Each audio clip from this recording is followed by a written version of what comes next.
we're back. This is Chef Claudia, and I'm Vashon, the TUFF Momma, and we're back in the salt kitchen to talk about Savor the Salt and how to pair some of our gourmet salts with different meals.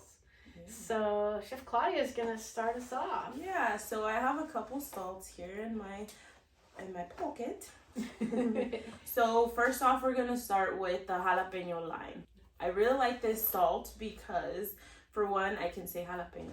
That's all right, I love it. No, I like this one to pair with avocados, or if I'm doing like a pico de gallo. This is really good. This is good stuff. This will elevate your dish a little bit more. And the lime, it gives it that flavor, you know. It's really good. So my Latinos, I'm definitely sure you'll like that. The next one that I have here is the sriracha salt. This one I like to pair with chicken. Chicken will be really good on this one. Pork, I believe that one will be good. But yeah, this one's spicy, a little bit spicy. It's not too bad. So if you like in between, see, everybody's different though. Everybody's different. This one to me is not that spicy. So which leads me to my next one, which will be the Fear the Reaper. This one, I believe, is really good on salsas. So salsas would be if you want to get a good salsa like chile de árbol salsa or something like that, but you don't have the chiles or something, you definitely can use this salt, but you don't want to use too much. This one is, what I love about this Fear the Reaper is that it has the smokiness. It has the flavors of a good salsa. You know, it's not going to just spice it up for no reason, or you're not going to be able to taste anything. What I love about this is that you can literally taste the different flavors in there, and it's robust, and it's like, wow, it's bomb. It is our spiciest salt. Just for those of you that aren't into really spicy foods, this is the Carolina Reaper is in there, and that is the #1 spiciest salt. But as Chef Claudia has said, it's a good meld. So it's not, you're not just going to taste heat, you are going to have flavor with that. Yes. And this one I haven't done it yet, but this one would be good with a seafood boil as well. If you're into that, you can use this with your crawfish boils or anything in that nature. And I believe this was definitely it up that a little bit more. My next one that I chose is the morel salt. The morel salt here, what do you think the morel salt would go best with? Because I have so many ideas. We talked about the butter. If you mix this in with butter and do a pour over, that's a really good idea. I go back with chicken. Chicken's my favorite, and of course some steak, but chicken is really good. You mentioned steak and doing pour overs and stuff like that. Sure. Is there anything else that we can possibly do with this? You know, I love a pasta Alfredo with the morel mushroom salt as a finisher. You get that beautiful garlic and then the butter and then the morel mushrooms, which naturally have a buttery goodness to them. And just to kind of reiterate, with the morel mushroom, it is best if you rehydrate it for about 5 minutes. The way you do that is you get a little dish and put like a tablespoon of hot butter, and then just like 1/8 of a teaspoon, or you can go crazy and go 1/4 of a teaspoon of the salt, put it in the butter, let it set for 5 minutes. That's going to rehydrate those mushrooms so that they're nice and soft, and you have morel morsels that you can pour over on any of the dishes that Chef Claudia is talking about. And you can see on here, you can see the little specks of morel. Excuse me. So that's really cool, and you should definitely try it. Those are great choices. So she picked 4, and it was hard for us to pick because, like I said earlier, we have over 28 different salts right now. Every one of them has a different flavor profile, and that's what makes it so much fun to cook with. It's like, if you're an artist, it's like the paints that you use to do your painting. the more colors that you can create, the more vibrant that your painting will be. It's the same with the salts. The salts are like your paints. The more you have, the more different flavors and spices that you have. And you can mix them as well. You can definitely. So like with the lime one and the, what did I say? The Fear the Reaper one and jalapeno lime. You can mix those with, I keep going back to the salsas because I believe that it does make that salsa elevate a lot more. And a little bit can go a long way with this. So I really like I really like combining Fear the Reaper and the jalapeno lime. So I think that's a good one. And you can always experiment and do your own thing. Yeah. Perfect. Those are great. Yeah. So let's talk about a little bit more, if you don't mind. Yeah, go for it. I put some in my pocket too. So I did not choose the spicy ones. I let chef choose those. The one I chose, the first one, is smoky citrus. This one is lemon, lime, and orange zest with fresh cracked pepper and of course sea salt. What I love about this one is that citrusy flavor that it gives. It's absolutely delicious on seafood. I love to put it on shrimp, whitefish. I've even put it on chicken too, because if you've ever had like a lemon chicken, this will help elevate that. And then finally, I've used this in different vegetable dishes as well, because the acidic nature of citrus really helps to bring out the flavor of different vegetables, such as even green beans, potatoes, and things like that. So this one's a lot of fun, and it's a delicious salt because of all the different flavors that are combined in just this one salt. Yeah. And again, that's smoky citrus. So let's go to another one here. So we're in the Ozarks, as you know. Yes. And in the Ozarks. And if you don't know, now you know. Now you know. And one of the ones or the things that we're known for in the Ozarks, moonshine. Moonshine. And if you don't know what that is, it's a homemade liquor. It's very, very clear. The good ones are potent, and it's strong stuff. Anyhow, I created a moonshine salt, and we actually roast this salt over bourbon or whiskey barrels. So it's a mild smoke. It's not going to overpower your food. I specifically created this one to be a finishing salt. So there's a little bit of a difference between a salt that you would cook with and a salt that you would finish your food. A cooking salt, you can add it while you're boiling water or while you're cooking, and it's going to be just fine. A finishing salt would just dissolve into nothingness if you throw it into boiling water, and it's a kind of a waste of your salt. I mean, it would still flavor the water, but it's too fancy for you to really do it that way. So for this one, the moonshine salt is one that you would put on after you're done cooking to help bring out the flavor of your food. I love this one on pork. I've tried it on a pork tenderloin. It's really good. The flakes on this salt are really thin and light, and they just almost crunch very lightly in your mouth. It has a great mouth feel. I love this one also on roasted vegetables. I've tried a variety of different vegetables like asparagus and things like that. If you grill some asparagus, put some olive oil, and put a pinch of the moonshine salt, it pops. And a lot of my our customers love to put this one around a glass, like a Bloody Mary. You can do an elevated Bloody Mary with all kinds of really fun things on a skewer, like bacon and sausage and things, and olives. Celery is so good. And then you can put this around the glass, and it just gives that Bloody Mary a really good flavor. What about like... Go ahead. What about like a margarita? Perfect. Just if you want to go simple, or Yeah, margarita's good. And I've even had people put it on cheap bourbon glasses. Like they get some inexpensive bourbon, they rim the glass with it, then put that in there, and it kind of brings out a smokiness into the bourbon and makes it taste more aged. Okay, so now I have a different question. Can you use these other salts for the rim of the... Absolutely, you could. So the sriracha would be a great one because of that nice spice, and it has some garlic in the sriracha. Okay, and the jalapeno lime, maybe. Yes. That would be a good one too. Sure. Nice. I know. So let's go to another one here. The one I pulled out is fleur de sel, which in French means the flower of salt. This is a very special salt. I get a lot of gourmet chefs who tell me that, wow, how do you get that one? It's so rare, because it only comes from one place in the world. The place in Breton, France, on Gourmet is the area. And they're known for these special gray clay salt pools where they solar evaporate the seawater as it comes in. And the bottom of it creates one of our other salts, French gray. The top is the bloom, and that's this white, crunchy salt. It's the only salt that just melts in your mouth. Wow. And it has that lovely, almost ocean-like flavor because of all the gray clay and the solar evaporation.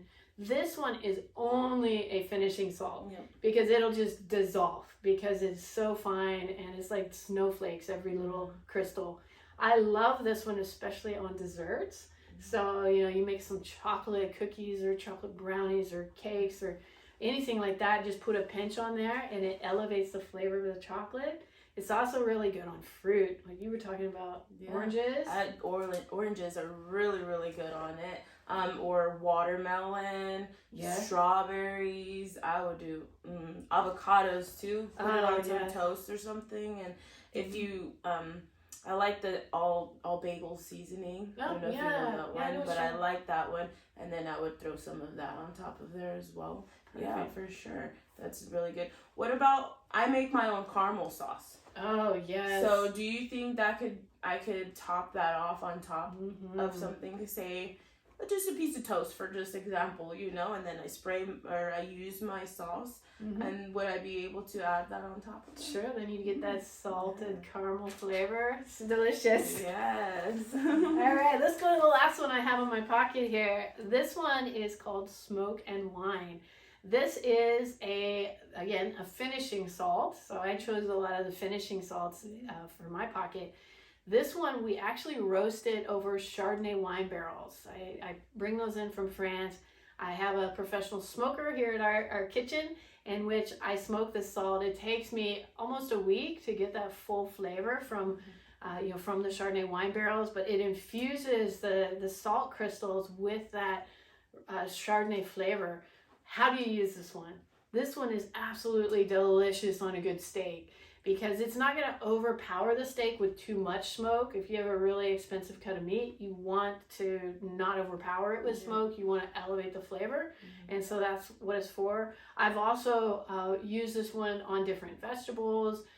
It's actually really good on mashed potatoes if you ever want to try that. But my favorite is for red meat. Any red meat that you have, it's just going to bring that flavor out, and that Chardonnay is just such a great flavor paired with red meat. Do you think it would get lost in a gravy if you were to go that route? I haven't tried it in that, but it might be worth it. I will say that you would want to add it last after you're done making your gravy so that it doesn't dissolve so much of it. Yeah. Unless you want it to dissolve. Some people want it to dissolve completely so you don't have the crunch. Right. For me, I like the crunch. So. It's all about experimenting. That's right. Yeah, for sure. So we talked a little bit before we got started talking about the salts about how do you know how much salt to add? Right. And I believe we both have this problem is we eyeball it. I personally eyeball it, but how you would explain it, you said you have your measuring spoons. Yeah, let me show that here. I've got, if you're a customer of ours and you buy a salt rack, you get a little salt spoon like this.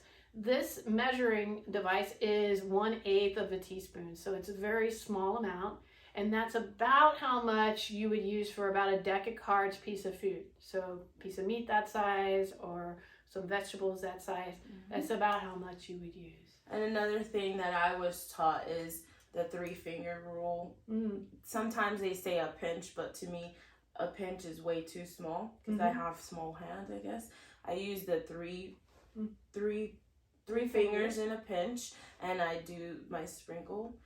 The way I eyeball it, I guess, is kind of like how you were saying, a little deck of cards. But I'm not very good at, showing someone how to measure it. So what I think is when I'm sprinkling that salt and I look at those little portions, I think of what I'm gonna taste and how much I'm gonna taste. I don't know why.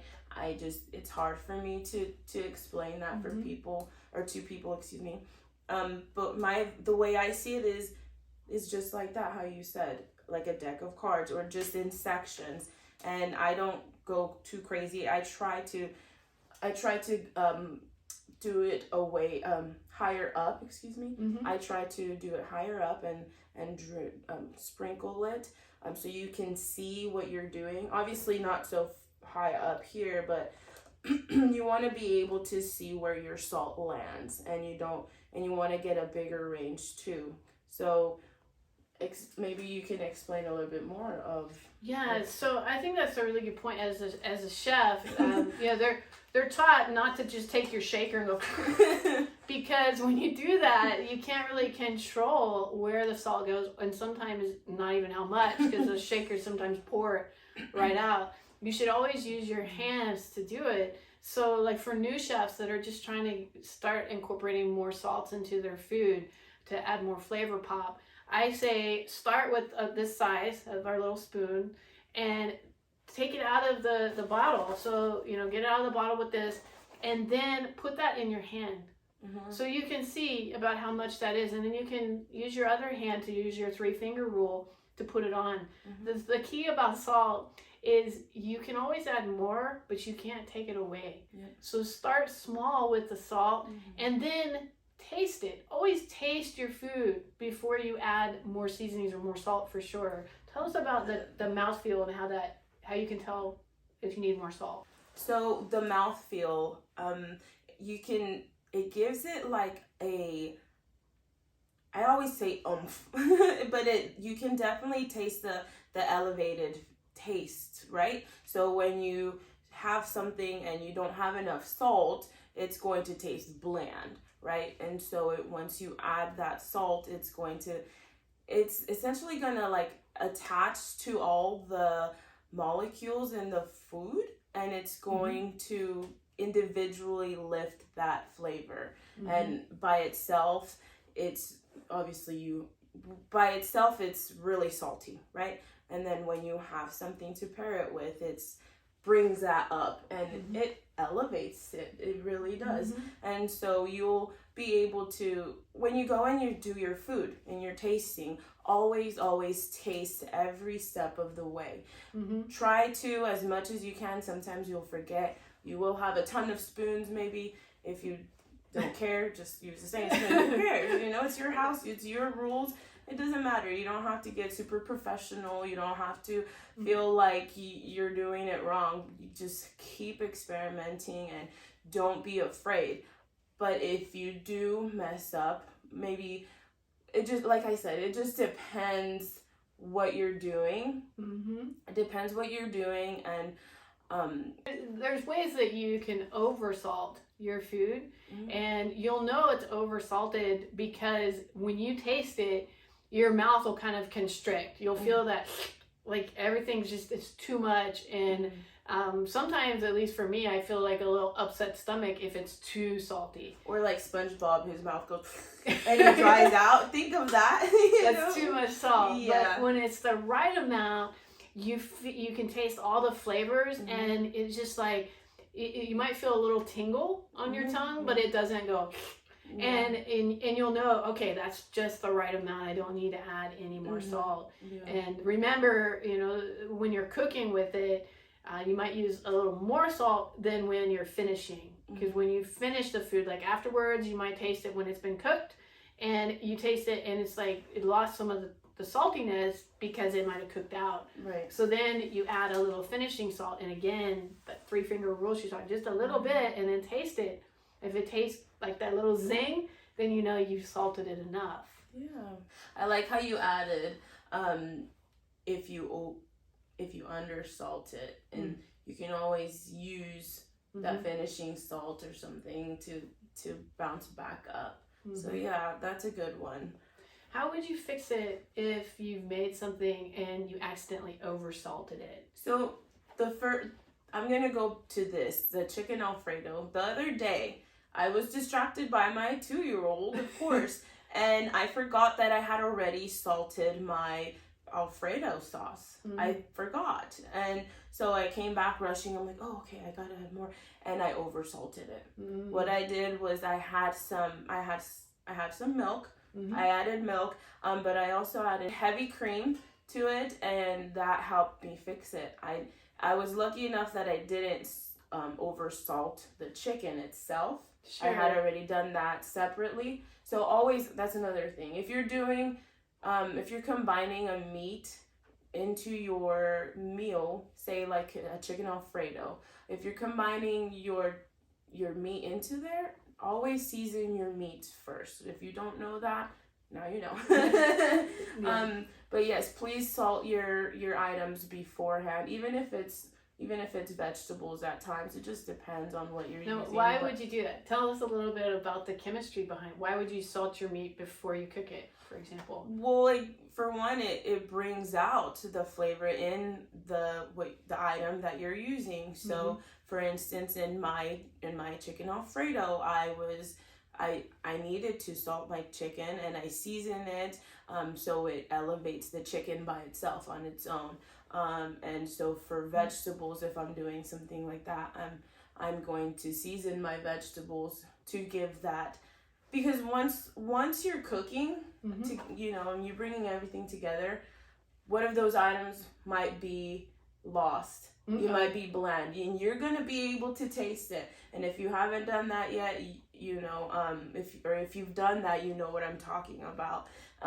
You have to make sure you do them separately, because it will all combine. It'll all bring together. It'll all merge. You will taste the differences for sure. Yeah. Sure. I wanted to say too, like one of the things that I used to think before I got better at cooking was that if you salted your meat, that it would make it tough.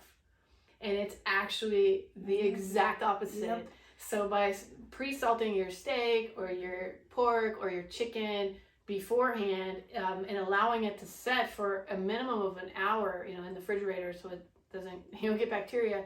By letting it do that, it absorbs the salt into the meat. It breaks down the fibers, and it makes it more tender and more delicious.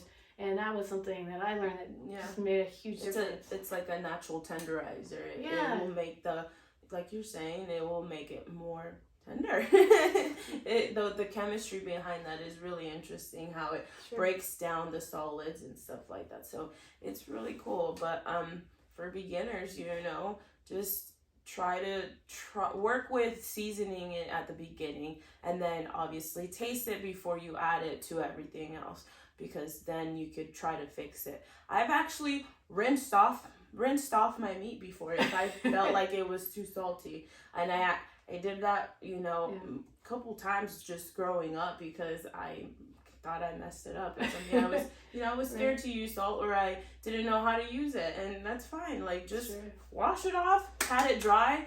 Always pat it dry, especially if you're gonna put it on on your grill or whatever. But pat it dry and then season it. And if you want to marinate, create a marinade or something. There's so many different things and ways to season your food, and it does not have to be intimidating. It really doesn't. It's fun, and you can get creative. There's so many things out there that will help you, and we can help you too. So just reach out. I had one more question, if you don't mind. So, I've heard that there's some tricks to taking away salt in different dishes. One of them that my grandmother taught me was if you make a soup and you've over salted it, throw a raw potato in there, and the potato will absorb the salt from the liquid, so that it's not so salty. Yeah. Do you have any other tricks like that? Not necessarily like that. For my family, we'll use if in a soup or something, we usually have caldo, which is broth or stuff like that. We usually have that, and the way we make it is pretty potent or pretty strong tasting. And so my mother always said to add some more caldo in there, just to take it out, or to do the limon. I was gonna say it in Spanish. Sorry. So add some limon. I don't know so many of those tricks. Maybe because I don't struggle with that. Yeah, you're good. It's okay. It's okay. I'm not perfect, but I was raised by a mom who was very adamant about flavors, and I was always watching her she wouldn't be able to show us how she measured things. She just eyeballed it. And so I think that's been a blessing for me, because I don't have that issue, but it's difficult for me to teach people because the same reason I don't know how to measure them. But going through school and stuff, it's definitely taught me a lot, and how to start teaching people how to use salt, and then coming with you and stuff, that helped a lot as well. So yeah, what about you? Do you have any more tricks like that? Well, I've got a few that I can think of that I used, because I am not a trained chef. I'm a home chef who just has experimented a lot and messed up a lot. You can ask my husband on some of the stuff I made in the beginning, and we used to have a joke in the house when the fire alarm went off that the bread was done. But I'm not doing that anymore. Thankfully, I've gotten better. But so basically, what I wanted to say is I have used things like oils. Like say that you made some meat and it tastes a little too salty. Sometimes you can take like an oil, like an olive oil, avocado oil, something like that, and just drizzle it on the top, and that helps to kind of tamper the too saltiness with that oil. So that's another one. Trying to think of some others that we've used. I mean, sometimes it means like if it's a really liquidy type, like a soup or salsa or something like that, to take out half of it, and you're gonna have to throw that away. Sorry, but that part's too salty, and then refill it, the rest of it, with fresh stuff that you haven't salted, and then that'll help balance it out. That's true. The way I've learned to is using balsamic vinegar. Oh yeah. Because of the acidity will knock down the saltiness. Oh great. But it depends what you're cooking. It really depends what you're making. And so that's what I want to tell our friends out there is if you do mess up, contact us right away if you can, or post a comment, whatever it is. I'm sure we can help you, because it does depend, and it's very unique to each situation. And so just reach out and let us know that you messed up. Hey, I need help. Do not hesitate. We're moms. We've effed up before. We've messed up. But you can always bounce back if you try, and if you really want to make it happen. So definitely do that, and don't be scared, and have fun. Because if you don't have fun, then you're just gonna be like super tense. You're not gonna you're gonna be distracted, and you're gonna be more worried about messing up that is going to cause you to mess up. And so that intimidation is gonna happen. It's gonna be okay. Don't worry about it. And if anything, your kids will probably eat it. That's right. Blend it all together and feed it to them. I'm just kidding. There you go. Yeah, or the pets, right? Or the pets. Just depends. Although it's bad when the dog won't eat it. Yeah. I've had that happen. All right. Well, we appreciate you being with us on our videos. We'll continue making more, answering your questions. Subscribe to our channel, and that way we can get you more videos. And also, if you wanted to purchase any of our salts, you can go to tuffmomma.com, and you'll see all of our products there and how you can get them sent to your home. Yes. All right. See you guys. Bye. Bye.